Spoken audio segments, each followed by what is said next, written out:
सुबह की पहली किरणें जब पुराने नगर की तंग गलियों पर पड़ी तो हल्की हल्की धुंध अब भी हवा में तैर रही थी। यह वो समय था जब बाजार अभी पूरी तरह से जागा नहीं था, लेकिन कुछ लोग जो मेहनत के आदी थे उनके लिए दिन की शुरुआत हो चुकी थी। छोटी छोटी दुकानों के किवाड़ धीरे धीरे खुल रहे थे। कहीं कोई बुजुर्ग फेरी वाला अपने ठेले को धकेलते हुए सब्जियों का ठेला जमाने में लगा था, तो कहीं दूर से मंदिर की घंटियों की आवाज आ रही थी। इसी हलचल के बीच नगर के एक कोने में आग की लपट नाच रही थी। यह जगह थी शिवा के लोहार खाने की। शिवा यही नाम था उस नौजवान का जो अपनी हथेलियों से लोहे को मोम की तरह गला देने की ताकत रखता था। उसकी कलाई की नसें उभरी हुई थीं। पेशानी पर मेहनत का पसीना मोतियों की तरह चमक रहा था और उसकी आंखों में अजीब सी आग थी। वह आग जो केवल उसके लोहार खाने की भट्टी में नहीं बल्कि उसके भीतर भी जलती थी। वह उस शहर का सबसे हुनरमंद लोहार था, जिसकी बनाई तलवारें और बख्तरबंद कवच सिर्फ नगर में ही नहीं बल्कि आसपास के राज्यों तक मशहूर थे। उसकी हर चोट एक लय में पड़ती, मानो वह हथौड़े से कोई संगीत रच रहा हो। आज भी वह अपने काम में मग्न था। आग जल रही थी, लाल गर्म लोहा चमक रहा था और हथौड़े की ठनक माहौल को जीवंत कर रही थी। तभी बाहर से एक आवाज आई, ए लोहार, बड़ी हवेली से आदमी आया है मालिक, तुझसे बात करना चाहते हैं। शिवा ने हथौड़ा रोक दिया। उसने अपनी हथेली से पसीना पोंछा और बाहर आया। सामने खड़ा था सौदागर के महल का एक सेवक। शिवा ने उसकी आंखों में देखा तो वहां घमंड झलक रहा था। क्या काम है? शिवा ने ठहरी हुई आवाज में पूछा। हमारे मालिक की तलवार के लिए नया म्यान बनाना है, लेकिन ध्यान रहे यह मामूली चीज नहीं है। इसमें सोने की कारीगरी होगी और इसकी मूठ पर माणिक जड़े जाएंगे। सौदागर साहब, कोई भी चीज बेहतरीन से कम नहीं लेते, सेवक ने घमंड से कहा। शिवा हल्का सा मुस्कुराया। सोने का काम मैं नहीं करता, वह सुनारों का काम है। लोहे को आकार देना ही मेरा हुनर है, लेकिन सौदागर के लिए काम करूंगा। 4 दिन में आकर ले जाना। सेवक बिना कुछ कहे चला गया। लेकिन शिवा के चेहरे पर अजीब सा संतोष था। वह जानता था कि उसकी कारीगरी ऐसी थी कि अमीर से अमीर आदमी भी उसकी बनाई चीजों को ठुकरा नहीं सकता था। नगर के उसी हिस्से में जहां अमीर सौदागर और राजा महाराजाओं की बड़ी बड़ी हवेलियां थीं, एक रथ धीरे धीरे आगे बढ़ रहा था। उस रथ के अंदर एक औरत बैठी थी, सौदागर की पत्नी विलासिनी। विलासिनी एक ऐसा नाम जिसे सुनते ही नगर के लोगों के चेहरे पर आदर और आश्चर्य झलकता था।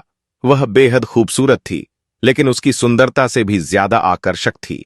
उसकी शांति, उसकी आंखें किसी गहरी झील की तरह थीं, जो देखने वालों को अपने भीतर समा लेती थीं। मगर आज उसकी आंखों में सिर्फ शांति नहीं बल्कि अकेलेपन की हल्की परछाई थी। रथ धीमा हुआ। वह पर्दा हटाकर बाहर देखने लगी। नगर की गलियां धीरे धीरे रौनक से भर रही थीं। दुकानों पर ग्राहक आ रहे थे, लोग सामान खरीद रहे थे। तभी उसकी नजर सामने लोहार खाने पर पड़ी। वह रुक गई। उसने देखा एक नौजवान लोहार अपनी भट्टी के पास खड़ा था। माथे से पसीना टपक रहा था और उसकी मांसपेशियां उस आग की रोशनी में चमक रही थीं।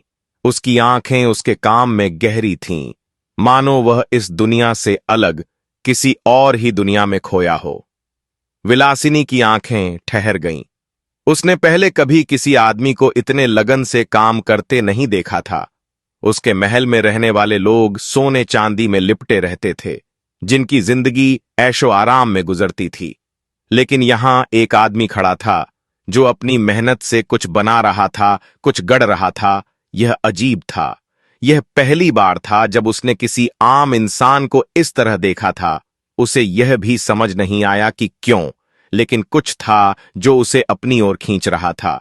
रथ आगे बढ़ चुका था, लेकिन उसका मन वहीं ठहर गया था। शिवा को इस बात का आभास नहीं था कि कोई उसे देख रहा था, लेकिन कुछ पलों बाद जब उसने यूं ही निगाहें उठाई तो उसे दूर जाते रथ की एक झलक दिखी। पर्दे के पीछे से हल्की सी झलक किसी स्त्री की कुछ पलों के लिए उसके दिल में एक हलचल सी हुई। कौन थी वो, की थी वो? पर अगले ही पल उसने अपने विचारों को झटक दिया। उसके जैसे आदमी को इस तरह की चीजों में नहीं पड़ना चाहिए। वह एक साधारण लोहार था जो अपनी मेहनत से जिंदगी चला रहा था, और जो लोग रथों में चलते हैं वे किसी और ही दुनिया के होते हैं। लेकिन फिर भी उसके मन के किसी कोने में उस झलक की हल्की सी छवि अब भी बसी हुई थी। विलासिनी अपनी हवेली में लौट आई, मगर मन अशांत था। आखिर मैं क्या सोच रही हूं? वह खुद से यही सवाल कर रही थी। एक मामूली लोहार को देखने से उसका मन इतना विचलित क्यों हो रहा था? उसने अपनी पूरी जिंदगी महलों में बिताई थी, उसके चारों ओर अमीरी थी, मगर इस सब के बावजूद उसे हमेशा कुछ अधूरा महसूस होता था। शायद वह अधूरापन आज पहली बार उसे महसूस हुआ था, जब उसने किसी ऐसे इंसान को देखा जो अपने जीवन से संतुष्ट था, जो बिना किसी दिखावे के जी रहा था। पर यह भावना कितनी सही थी? क्या यह सिर्फ एक क्षणिक आकर्षण था, या फिर उसकी जिंदगी अब एक ऐसे मोड़ पर आ गई थी जहां से लौटना संभव नहीं था? शिवा अपने काम में वापस लग गया, लेकिन कहीं ना कहीं उसके भीतर भी कुछ हलचल थी। कभी कभी जिंदगी में कुछ ऐसे लम्हे होते हैं जो बिना किसी चेतावनी के हमारे अंदर कुछ बदल देते हैं। आज वही हुआ था। एक मुलाकात नहीं हुई थी, सिर्फ एक नजर मिली थी, लेकिन कभी कभी सिर्फ एक नजर ही काफी होती है। किसी नई कहानी को जन्म देने के लिए गांव की गलियां संकरी थीं, लेकिन उनमें बसे हुए दिलों की कहानियां बहुत गहरी, हल्की, ठंडक भरी। उस रात में जब आसमान में चांदनी अपना जादू बिखेर रही थी, विलासिनी अपनी हवेली की छत पर खड़ी थी। उसके हाथों में सोने की महीन कंगन थी जो उसकी सांस ने उसे कुछ दिन पहले दिए थे, लेकिन उसकी आंखें बार बार हवेली के उस बड़े दरवाजे की ओर उठ जातीं, जहां कुछ ही घंटे पहले वह लोहार शिव अपने औजारों के साथ खड़ा था। शिव एक ऐसा नाम जो उसके होठों पर नहीं आता था, लेकिन मन के किसी कोने में एक हल्की सी धड़कन बनकर बस चुका। उसने कभी नहीं सोचा था कि उसकी नजरें किसी अजनबी पर इतनी ठहर जाएंगी, मगर उस दिन जब शिवा ने सौदागर के घोड़े की नाल बदलने के लिए अपने मजबूत हाथों से हथौड़ा उठाया था, तब जिस तरह उसकी मांसपेशियां उभरी थीं, जिस तरह पसीने की एक बूंद उसकी गर्दन से होते हुए नीचे गिरी थी, विलासिनी ने महसूस किया था कि उसका दिल एक पल के लिए तेज धड़क उठा था। उधर शिवा अपनी छोटी सी कुटिया में बैठा था, हाथ में लोहे का एक टुकड़ा पकड़े हुए, मगर दिमाग कहीं और था। उसने बचपन से ही कठिनाइयां देखी थीं। अपने पिता से यह हुनर सीखा था कि कैसे आग और धातु को अपने इशारों पर नचाया जाता है, मगर आज पहली बार उसे लगा कि कोई और भी था जो उसकी दुनिया को हिला सकता था। विलासिनी, वह इस ख्याल को झटकना चाहता था। हम दोनों अलग दुनिया के लोग हैं, उसने खुद से कहा, मगर मन कहां मानता था। अगली सुबह हवेली में हलचल थी। सौदागर का बेटा दुष्यंत कुछ दिनों के लिए बाहर जाने वाला था। विलासिनी के लिए यह खबर राहत जैसी थी, क्योंकि जब भी दुष्यंत घर पर होता वह उसे अजीब नजरों से घूरता। उसे उसके साथ अकेले बैठना तक पसंद नहीं था। उसके जाने के बाद हवेली में थोड़ी खुली हवा महसूस होती, लेकिन इस बार उसकी राहत का कारण कुछ और भी था, क्योंकि दुष्यंत के जाने का मतलब था कि शिवा फिर से हवेली में कुछ मरम्मत के लिए आएगा। शिवा जब हवेली पहुंचा तो विलासिनी उसकी आहट सुनकर ही जान गई कि वह आ गया है। दरवाजे के पीछे खड़ी होकर उसने उसे देखा। आज उसकी आंखों में कुछ और ही बात थी, एक हल्की सी बेचैनी, मानो कोई सवाल पूछ रही हो। लेकिन विलासिनी में इतनी हिम्मत नहीं थी कि वह सामने जाकर उससे बात कर सके। शिवा अपने काम में लगा रहा, लेकिन जब उसने महसूस किया कि कोई उसे देख रहा है तो उसकी नजरें भी दरवाजे की ओर उठ गईं, और जैसे ही उसकी निगाहें उस पर्दे के पीछे छिपी परछाई से मिलीं, उसके हाथ रुक गए। वह कुछ पल ठहर कर वहां खड़ा रहा। दिल में अजीब सी हलचल थी। शाम को जब हवेली के अंदर सब अपने अपने कमरों में थे, तब विलासिनी हिम्मत करके पीछे के दरवाजे से बाहर आई। उसे पता था कि शिवा अपने काम के बाद हमेशा नदी के किनारे कुछ देर के लिए बैठता था। चांदनी रात में हल्की ठंडी हवा बह रही थी, और जब वह वहां पहुंची तो उसने शिवा को एक बड़े पत्थर पर बैठे देखा। शिवा ने जैसे ही किसी की आहट सुनी, वह सतर्क हो गया, लेकिन जब उसने मुड़कर देखा कि यह विलासिनी थी तो उसके माथे पर पसीना आ गया। वह उठकर खड़ा हो गया। तुम यहां? उसने धीमी आवाज में पूछा। विलासिनी कुछ पल चुप रही, फिर धीरे से बोली, पता नहीं, बस कुछ सवाल थे। शिवा ने उसकी आंखों में झांका। वहां सवाल भी थे, डर भी था, और शायद कुछ और भी जो वह समझ नहीं पा रहा था। तुम्हें नहीं आना चाहिए था, उसने कहा, लेकिन उसकी आवाज में कोई कठोरता नहीं थी। क्यों? शिवा ने गहरी सांस ली। क्योंकि तुम वह हो जो किसी और की अमानत है, और मैं वह जो सिर्फ लोहे के साथ खेल सकता है, किस्मत के साथ नहीं। विलासिनी के दिल में हलचल मच गई। क्या कोई इंसान सिर्फ इसलिए किसी को चाहना छोड़ सकता है क्योंकि तकदीर ऐसा कहती है? शिवा उसकी तरफ देखता रहा। चाहने और हक रखने में फर्क होता है। विलासिनी, यह पहली बार था जब उसने उसका नाम लिया था, और यही वह पल था जब दोनों ने पहली बार माना कि उनके बीच कुछ ऐसा था जो सिर्फ एक नजर भर की बात नहीं थी। लेकिन क्या समाज, तकदीर और उनका खुद का डर उन्हें एक दूसरे से दूर कर देगा? चांद आसमान में था, लेकिन उनके दिलों के अंदर जो जज्बात जाग रहे थे वह उस रात की चांदनी से कहीं ज्यादा तेज थे। ठंडी हवा अब भी बह रही थी, लेकिन विलासिनी और शिवा के बीच खड़ी दीवारें और भी ठोस होती जा रही थीं। शिवा की आंखों में सवाल थे, मगर वह उन सवालों के जवाब चाहता भी नहीं था। जवाब अगर मिल भी जाते तो क्या वे उसे अपनाने की इजाजत देते? क्या समाज की यह बेड़ियां इतनी आसानी से टूट सकती थीं? विलासिनी अब भी वहीं खड़ी थी, जैसे उसकी जिंदगी पहली बार किसी मोड़ पर आकर ठहर गई हो। उसने चाहा कि कुछ कहे, मगर शब्द गले में अटक कर रह गए। शायद यही सबसे बड़ा सच था। कुछ एहसास सिर्फ महसूस किए जा सकते हैं, कहे नहीं जा सकते। शिवा ने नजरें झुका लीं। तुम्हें जाना चाहिए, देर हो रही है। और अगर मैं नहीं जाऊं तो? विलासिनी ने पहली बार एक हिम्मत भरा सवाल किया। शिवा के दिल की धड़कन तेज हो गई। उसने उसकी आंखों में देखा। वहां कोई शरारत नहीं थी, कोई खेल नहीं था। वहां सिर्फ एक सवाल था जो सदियों से कई दिलों को छल्लाया था। तो फिर उसने कुछ सोचते हुए कहा, फिर मुश्किलें बढ़ेंगी, तुम्हारे लिए, मेरे लिए, हम दोनों के लिए। विलासिनी ने एक गहरी सांस ली और धीरे से कहा, क्या मुश्किलें इसलिए होती हैं कि हम उनसे डर कर पीछे हट जाएं? शिवा कुछ नहीं बोला, बस उसकी तरफ देखता रहा। यह लड़की कौन थी? क्या वह वाकई वही विलासिनी थी जो सालों से सौदागर की हवेली में एक बंद पिंजरे में रह रही थी, या फिर वह खुद को अब खोज रही थी? रात बीत गई। अगले दिन हवेली में माहौल सामान्य था, मगर विलासिनी के भीतर एक तूफान था। उसने पहली बार खुद को एक औरत के रूप में महसूस किया था, न कि सिर्फ एक व्यापारी की पत्नी के रूप में। लेकिन क्या यह ख्याल उसे तबाही की तरफ धकेल रहा था? शिवा ने भी अपनी लोहार की दुकान में काम शुरू कर दिया था, लेकिन हथौड़े की हर चोट के साथ उसका दिल किसी और ख्याल में डूबा था। तू परेशान दिख रहा है, शिवा, बूढ़े सोमेश्वर चाचा ने पूछा, जो गांव के सबसे अनुभवी लोहार थे। शिवा ने जबरदस्ती मुस्कुराने की कोशिश की।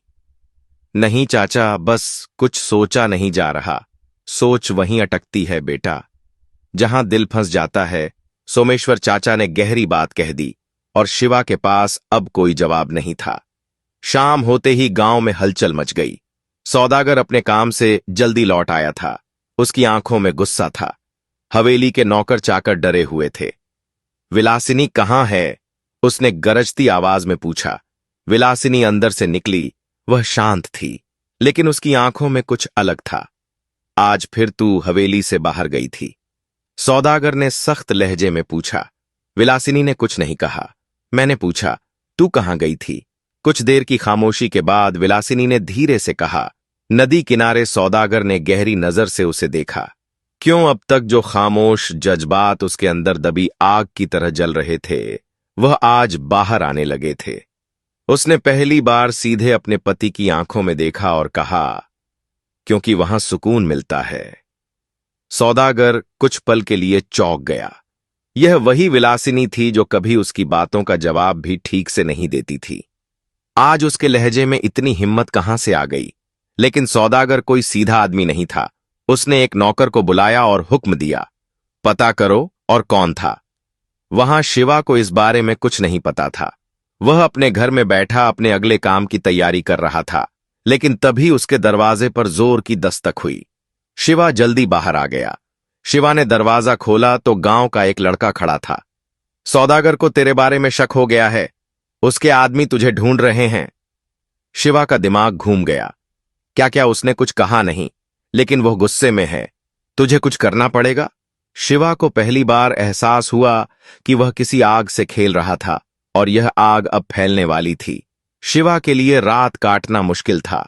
वह जानता था कि सौदागर कोई मामूली आदमी नहीं था। उसकी पहुंच दूर दूर तक थी, और अगर उसे जरा भी शक हो गया कि उसकी पत्नी किसी और से मिल रही है तो वह कुछ भी कर सकता था। लेकिन शिवा के दिल में अब कोई डर नहीं था। डर तो तब था जब उसे यकीन नहीं था कि विलासिनी भी उससे उतना ही प्यार करती है जितना वह उससे करता था। मगर अब जब उसकी आंखों में वह सवाल देख चुका था, वह झिझक खुल चुकी थी, फिर भी अपने कदम पीछे नहीं खींचे थे। अब वह डर से नहीं, अपने दिल से फैसला लेना चाहता था। सुबह होते ही सौदागर के आदमी पूरे गांव में फैले हुए थे। हर नुक्कड़, हर चौराहे पर उनकी आंखें किसी एक ही इंसान को ढूंढ रहीं, शिवा को। लेकिन शिवा कहीं नहीं मिला। कुछ तो गड़बड़ है। सौदागर ने अपने सबसे भरोसेमंद आदमी से कहा, अगर वह वाकई निर्दोष होता तो भागता नहीं। जाओ, उसके घर के आसपास नजर रखो, वह जरूर लौटेगा। इस बीच विलासिनी हवेली के बड़े बरामदे में खड़ी थी। उसके सामने सौदागर के कुछ आदमी थे, लेकिन उसकी नजरें कहीं और थीं। किसी और के इंतजार में उसने अब तक कई किलों का सामना किया था, लेकिन आज जो तूफान उसके भीतर था वह सबसे अलग था। यह सिर्फ डर नहीं था, यह बेचैनी थी, किसी अपने को खो देने की बेचैनी। आप हमें ढूंढने के लिए क्यों आदमी भेज रहे हैं? उसने आखिरकार सौदागर से पूछा। सौदागर ने उसकी तरफ देखा। क्योंकि मुझे तुझ पर शक है, और जब शक हो जाए तो उसे मिटाना जरूरी होता है। अगर आपको मुझ पर भरोसा नहीं तो फिर इस रिश्ते का मतलब क्या है? सौदागर हंस पड़ा। रिश्ता भरोसे पर नहीं, हक पर चलता है विलासिनी, और तुझ पर हका मेरा है, सिर्फ मेरा। विलासिनी ने पहली बार अपनी आंखों में जलती हुई नफरत को महसूस किया। वह जानती थी कि सौदागर उसे एक वस्तु की तरह देखता है, लेकिन अब पहली बार उसे एहसास हो रहा था कि वह सिर्फ उसकी कैद में थी, उसके साथ नहीं। इधर शिवा अब भी गांव से दूर जंगल के एक छोर पर छिपा हुआ था। उसने वहां जाने का फैसला इसलिए किया था क्योंकि उसे यकीन था कि सौदागर के आदमी उसके घर तक जरूर पहुंचेंगे। लेकिन वह यहां कब तक रह सकता था? क्या यह भागने का सही रास्ता था? नहीं। उसने खुद से कहा, अगर मुझे इस लड़ाई को जीतना है तो भागकर नहीं। सामने खड़े होकर रात के अंधेरे में वह वापस गांव लौटा। हर रास्ते पर सौदागर के आदमी थे, मगर वह किसी को नजर नहीं आया। वह हवेली के पीछे बने बगीचे तक पहुंचा, जहां वह जानता था कि विलासिनी कभी कभी अकेले बैठा करती थी। वह जैसे ही वहां पहुंचा उसे यकीन नहीं हुआ। विलासिनी पहले से वहां खड़ी थी। तुम यहां क्या कर रही हो? शिवा ने फुसफुसाना धीमे से कहा। यह खतरनाक है विलासिनी, सौदागर के आदमी पूरे गांव में मुझे ढूंढ रहे हैं।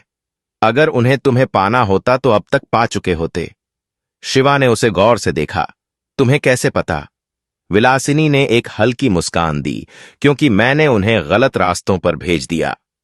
शिवा एक पल के लिए चौंक गया। तुम सच में ऐसा कर सकती हो? मैं कुछ भी कर सकती हूं। शिवा, जब इंसान के पास खोने को कुछ नहीं बचता तो वह किसी से नहीं डरता। शिवा ने उसकी आंखों में देखा। आज वह वही डरी सहमी औरत नहीं थी जो हवेली में सौदागर के हर शब्द पर सिर झुका देती थी। आज उसके अंदर आग थी। तो फिर हम क्या करें? विलासिनी ने गहरी सांस ली। हमें यहां से निकलना होगा, हमेशा के लिए। रुद्र को यह सुनकर झटका लगा। भागकर? हां, भागकर। और अगर हम पकड़े गए तो हम लड़ेंगे, लेकिन हम रुकेंगे नहीं। शिवा के दिल में कई सवाल थे, लेकिन इस बार वह जानता था कि उसका फैसला क्या होना चाहिए। उसे अपने प्यार को सिर्फ एक ख्वाब नहीं, हकीकत बनाना था। शिवा और विलासिनी बगीचे की ठंडी घास पर खड़े थे। रात का सन्नाटा चारों ओर फैला हुआ था। बस कभी कभी हल्की हवा पत्तों से टकराकर सरसराने लगती थी। आसमान में चमकते तारे जैसे इस प्रेम कहानी के गवाह बन रहे थे। गुलाब और चमेली की खुशबू हवा में घुली हुई थी और दोनों के बीच की दूरी धीरे धीरे खत्म हो रही थी। शिवा ने धीरे से विलासिनी का हाथ पकड़ा। उसकी उंगलियां ठंडी थीं, लेकिन उनकी पकड़ मजबूत थी। हम कब तक इस डर के साए में जीते रहेंगे? विलासिनी ने अपनी गहरी आंखों से उसे देखा। डर अब कोई मायने नहीं रखता। जब तुम्हारा साथ है, मैं अब किसी भी बंधन में नहीं बंधना चाहती, सिवाय तुम्हारे। शिवा की आंखों में हल्की मुस्कान उभरी। उसने धीरे से उसके चेहरे को अपने हाथों में लिया और उसके माथे पर एक कोमल चुंबन दिया। अगर तुम मेरे साथ हो तो मैं किसी भी मुश्किल से लड़ने के लिए तैयार हूं। विलासिनी ने अपनी आंखें बंद कर लीं, जैसे इस पल को हमेशा के लिए महसूस कर लेना चाहती हो। मैं सिर्फ तुम्हारी हूं शिवा, अब कोई बंदिश हमें अलग नहीं कर सकती। शिवा ने धीरे से उसे अपनी बाहों में समेट लिया। उसकी धड़कनें तेज थीं, लेकिन इस बार यह डर नहीं, प्यार था। दोनों के बीच अब कोई शब्द नहीं थे, बस भावनाओं की एक लहर थी जो उन्हें एक दूसरे से बांध रही थी। लेकिन तभी तो यही सब चल रहा था। एक भारी कड़वी आवाज ने पूरे माहौल को चीर दिया। शिवा और विलासिनी झटके से अलग हुए। सामने सौदागर खड़ा था। उसकी आंखों में जलती हुई आग थी। उसके पीछे कुछ आदमी खड़े थे। उनके चेहरे पर गंभीरता थी। विलासिनी सौदागर की आवाज कड़की थी। यह तूने क्या किया? विलासिनी चेहरे का रंग का सफेद पड़ गया। शिवा ने उसकी कलाई कसकर पकड़ ली, जैसे उसे यकीन दिला रहा हो कि वह अकेली नहीं है। सौदागर ने शिवा की तरफ देखा। उसकी आंखों में क्रोध भरा था। और तू एक मामूली लोहार, इतना साहस कैसे कर लिया तूने? शिवा की मुट्ठी भींच गई। वह जानता था कि अब या तो उसे लड़ना होगा या फिर भागना होगा। विलासिनी ने धीमे से शिवा की कलाई को दबाया और फुसफुसाई, हमें यहां से निकलना होगा। अभी ने बिना कोई देरी किए उसका हाथ कसकर पकड़ा और दोनों तेजी से वहां से भाग निकले। पीछे से सौदागर की गूंजती हुई आवाज आई, उन्हें पकड़ो, जिंदा या मुर्दा शिवा। और विलासिनी तेजी से बगीचे के संकरे रास्तों से भागते जा रहे थे। चांदनी रात में उनके सायों के साथ साथ उनके डर भी उनका पीछा कर रहे थे। पीछे से सौदागर के आदमियों की आवाजें गूंज रही थीं, रुको, भागने की कोशिश मत करो। शिवा की पकड़ विलासिनी की कलाई पर मजबूत होती जा रही थी और विलासिनी की सांसें तेज बगीचे की झाड़ियों के बीच से रास्ता बनाते हुए वे महल के पीछे की ओर बढ़ रहे थे। यहां से निकलने का सिर्फ एक ही रास्ता था, पुराने घोड़े के तबेले के पीछे वाला टूटा हुआ दरवाजा, जहां से होकर वे जंगल की ओर निकल सकते थे। शिवा ने अपने पैरों की गति और तेज कर दी, लेकिन तभी दो सिपाही सामने से आ गए। एक ने तलवार खींची और गरजते हुए बोला, अब भागने का कोई रास्ता नहीं। शिवा एक पल के लिए रुका, फिर उसने झटके से पास पड़ी लकड़ी उठाई और पूरी ताकत से एक सिपाही के सिर पर दे मारी। सिपाही लड़खड़ा कर गिर पड़ा, लेकिन दूसरा सिपाही शिवा पर झपटा। शिवा ने मेहरनिसा को पीछे किया और मुट्ठी भींचकर सिपाही के चेहरे पर घूंसा जड़ दिया। वह भी लड़खड़ा गया और इसी मौके का फायदा उठाकर शिवा ने विलासिनी का हाथ पकड़ा और दोनों दौड़ पड़े। अब तक शोर महल तक पहुंच चुका था। सौदागर अपनी भारी पोशाक में बगीचे की ओर बढ़ रहा था। उसके चेहरे पर गुस्से की लकीरें थीं। उन्हें पकड़ो, वह गर्जा। आज यह दोनों बचकर नहीं जा सकते। शिवा, हमें छिपना होगा, विलासिनी ने घबराई आवाज में कहा। शिवा ने इधर उधर देखा और तबेले के पीछे एक पत्थरों से ढकी पुरानी सुरंग की तरफ इशारा किया। यहां से चलो। दोनों जल्दी से सुरंग में घुस गए। अंदर अंधेरा था, लेकिन शिवा ने अपना हाथ आगे बढ़ाया और विलासिनी को सहारा देते हुए अंदर ले गया। पीछे से सौदागर के आदमी आ चुके थे। इधर ही आए होंगे, एक ने कहा। हर जगह ढूंढो, दूसरे ने गरज कर कहा। शिवा और विलासिनी अपनी सांसें रोके सुरंग में छिपे रहे। बाहर से मशालें की रोशनी अंदर झांक रही थीं, लेकिन किसी ने उन्हें नहीं देखा। कुछ मिनटों बाद आवाजें धीरे धीरे दूर होने लगीं। शिवा ने राहत की सांस ली और फुसफुसिया, अब हमें जल्दी आगे बढ़ना होगा। दोनों ने सुरंग का रास्ता पार किया और जंगल के भीतर पहुंच गए। घने पेड़ों के बीच चिड़ियों की आवाजें और पत्तों की सरसराहट सुनाई दे रही थी। दूर कहीं से बहते पानी की आवाज आ रही थी। हम अब कहां जाएंगे? विलासिनी ने शिवा का हाथ कसकर पकड़ लिया। मैं तुम्हें वहां ले जाऊंगा जहां कोई हमें ढूंढ नहीं सकेगा, शिवा ने दृढ़ स्वर में कहा।